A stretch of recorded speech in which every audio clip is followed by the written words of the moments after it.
Well, for PE firms looking to invest overseas, I think a sale-leaseback provides them more capital than traditional forms of debt or equity. In terms of a real property that is held to loan to values in the 50 or 60% range, what happens in a sale-leaseback is that you can raise 100% of the value of that asset.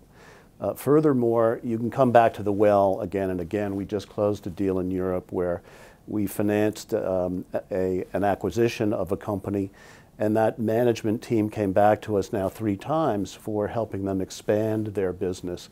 And we're giving them capital to provide them construction financing for assets that they're not able to get elsewhere.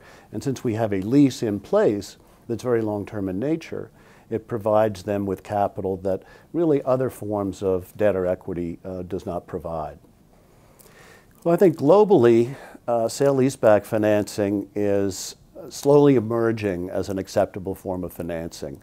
In the United States, it's quite acceptable.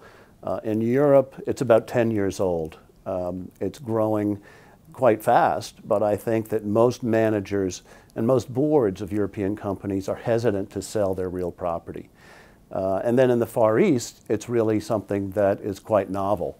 I think that the differences from this form of financing from here in the States to Europe and elsewhere, Eastern Europe, is that it's more of a novel type of financing. It's a financing that can provide companies that traditionally only access either the equity or the bank markets with an alternative that provides them the longest form of capital for their longest term assets.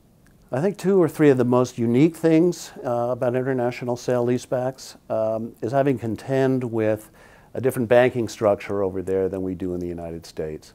The banking system over there, you've just read SocGen has closed down their banking. There are other regional banks that are closing down their banking. What we can bring is an array of lenders in different jurisdictions. We could bring an English bank to do a deal in Italy. We can bring a German bank to do a deal in Spain. So whereas traditionally banks over here or in the United States are only used to lending in their domestic region, we have a large array of lending relationships that we can bring to bear in different jurisdictions that they're not used to lending in. So for countries that have been red listed by certain banks, we're able to deploy enough equity into our transactions to bring new lenders to those markets.